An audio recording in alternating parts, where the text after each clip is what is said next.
Good morning to all of you, and thank you very much to Salwan Trust for having given me this opportunity to come and interact with all of you and be here to celebrate this collaboration that you have with ECDF. It's been a new learning for me because I was not familiar with ECDF, so every day is a new learning. And I look forward to associating with ECDF also. Thank you. I was asked to do a holistic approach to, I think the theme of the conference is holistic approach to early childhood education and foundational learning.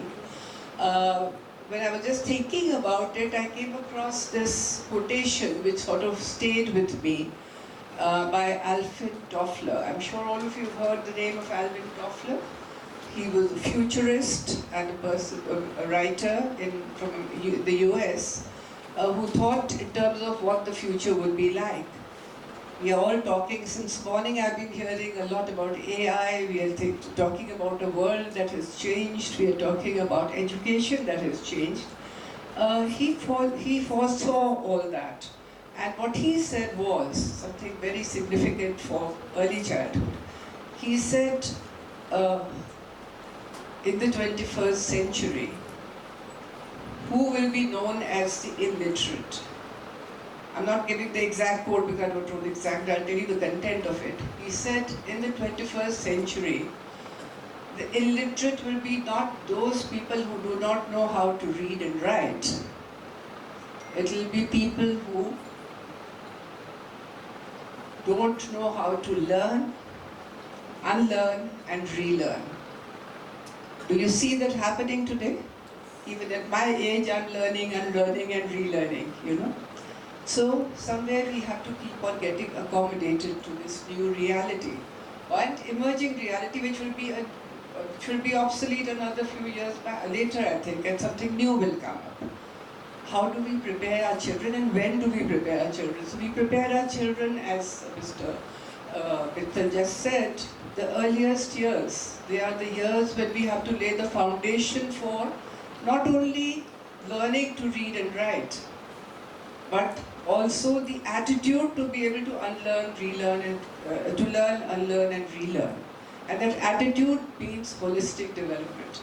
It doesn't come from teaching. It comes from giving the kind of environment to children so that there is a zest for learning.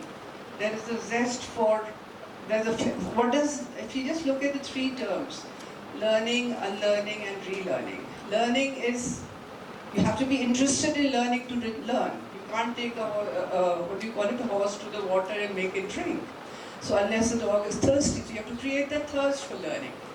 Relearning means flexibility, cognitive flexibility, to be able to shift from what you do to something which is different.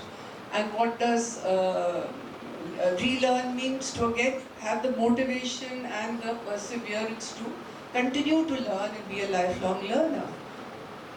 So जैसे हम कहते हैं marathon के लिए you have to start slow and start from the beginning. So that is where the early childhood comes in, where we have to start preparing them for this. And how do you do that? Let me try to address this issue. So what I'm going to talk in the next 20 minutes I have, is that right? Yeah? So what I'm going to talk about is, why are we talking of holistic approach? What is the changing scenario? Some glimpse of it I've already shared with you. What do we understand from terms like holistic approach to learning? What are the main factors that influence learning in children? What is the role of brain development? And what kind of early education is required for the 21st century? What are the shifts that we should be working towards? I will try to build in some of that. So why should we be thinking at all? Let's forget the AI for a minute.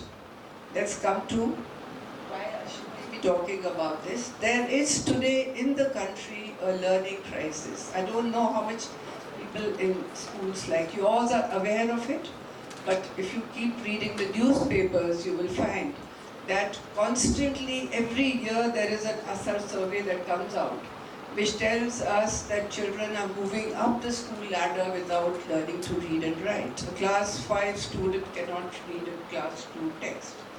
Salwan schools will say, no, we don't have any such problem, right? I'm sure you don't. But do you know that surveys have been done in the elite schools of India, in which children are reading fluently, but their comprehension levels are very low. And my guess is that is because we start them on the entire medium of English when they are not familiar with the language, and there is a tendency for rote learning rather than understanding and applying knowledge. Some people are nodding their heads, so I think you agree with me? Yes? Because that is what you see in 10th and 12th later, when now we are talking about application of knowledge. So, this is a major issue across the board, which has to be addressed. We cannot therefore continue doing the same thing because that is not getting us where we really want to go today. Why is this happening? I'll just quickly go through a very sketchy comparison of what we need and what is happening. If you see, caste compositions are becoming more socially diverse. I'm sure you will be facing this all the time now. Whether there's much more diversity, social diversity coming into the intellectual and social diversity coming into the classrooms. Technology is taking over, no need to say that, all of you experiencing it. Therefore, there is no need to memorize facts anymore. So why are we still emphasizing rote memorization? There is a need for teachers' role to change from teaching to feed into the brains of the children to letting them learn on their own and being facilitators. There is a need to prioritize the agency of the child. It is so important. This is